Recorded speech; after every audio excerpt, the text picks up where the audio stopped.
Reading about the Islamic State in the news every day is about as close as you can get to reading the Hadith. The Hadith are stories about Muhammad and his companions.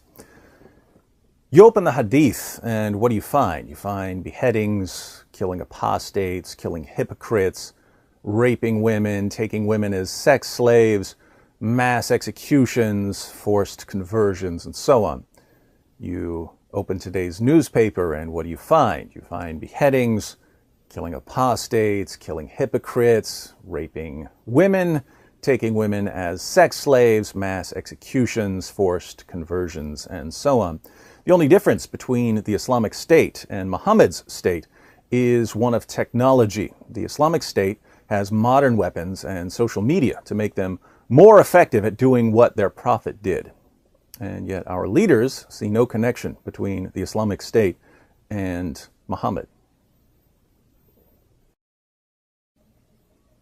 One of the main objections we keep hearing from Western leaders and the media is that the Islamic State is killing Muslims, and therefore the Islamic State doesn't represent Islam. The assumption here is that Islam forbids the killing of Muslims in all circumstances, and that's just nonsense. According to Muhammad, there are 3 reasons to kill someone who has become a Muslim. In Sunan an-Nasai 4062 we read, "The Messenger of Allah said, 'It is not permissible to shed the blood of a Muslim except in 3 cases, a man who commits adultery after having married, or one who kills intentionally, in which case he deserves retaliation, or one who apostatizes after having become a Muslim, in which case he deserves to be killed.'"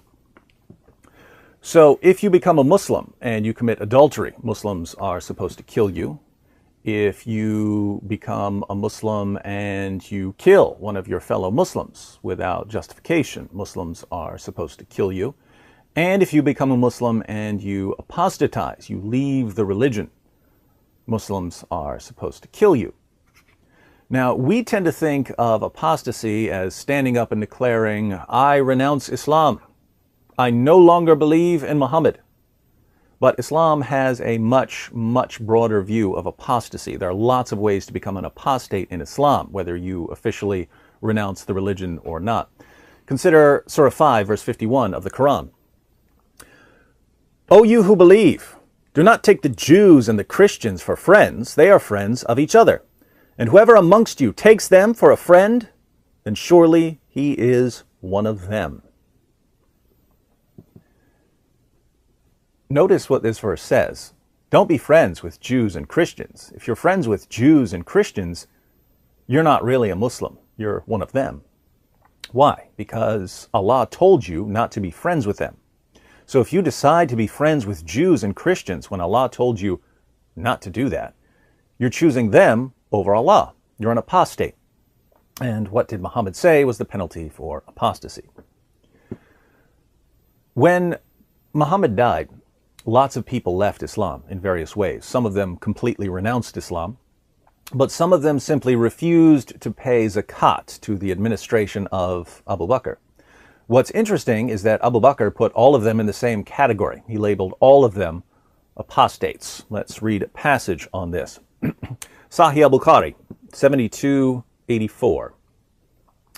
"When Allah's messenger died and Abu Bakr was elected as a caliph after him, some of the Arabs reverted to disbelief. Umar said to Abu Bakr, 'How dare you fight the people?' While Allah's messenger said, 'I have been ordered to fight the people till they say La ilaha illallah, and whoever says La ilaha illallah saves his wealth and his life from me, unless he deserves a legal punishment justly, and his account will be with Allah.' Abu Bakr said, 'By Allah, I will fight him who discriminates between zakat and salat,' prayers. 'For zakat is the compulsory right to be taken from the wealth. By Allah, if they refuse to give me even a tying rope, which they used to give to Allah's messenger, I would fight them for withholding it.'" That's a lot to take in, so let's break it down. Abu Bakr says he's going to fight people for refusing to pay zakat. Umar replies, like a Western politician, "But Muslims aren't supposed to kill Muslims." Abu Bakr says, "We can't discriminate between zakat and salat." In other words, if someone stops praying 5 daily prayers, we recognize him as an apostate. But the same prophet who told us to pray also told us to pay zakat. So if someone refuses to pay zakat, he's an apostate. If someone refuses to give me a piece of rope that he used to give Muhammad, I'm coming to kill him as an apostate because he's not following Islam. That's when Abu Bakr launched what are called the apostate wars. Everyone had to be brought in line with orthodox Islamic doctrine and practice. If you didn't stick to the fundamentals of Islam, Abu Bakr was coming to kill you. And what is the Islamic State doing? Exactly what Abu Bakr, Muhammad's closest companion and the first of the rightly guided caliphs, did. In fact, what was the war name selected by the new caliph of the Islamic State? Abu Bakr al-Baghdadi. He's the new Abu Bakr doing for the new caliphate what the original Abu Bakr did for the original caliphate.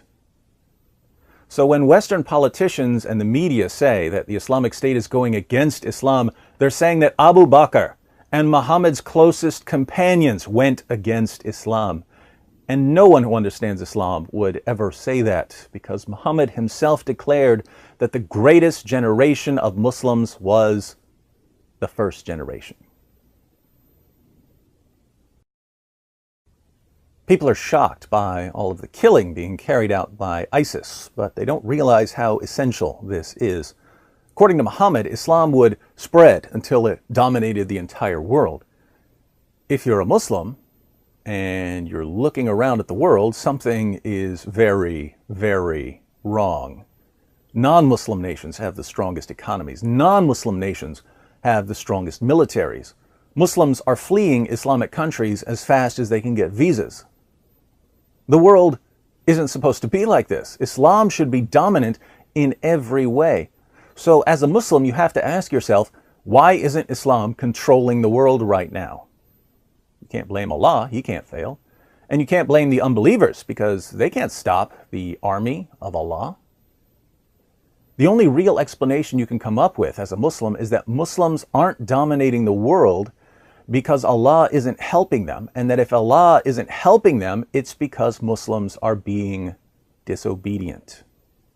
So the first step in getting the world to be the way it's supposed to be is cracking down on disobedience. And that means a lot of killing. But once all the compromisers have been killed, Allah will once again bless his army, and it will conquer the entire world, as Allah promised.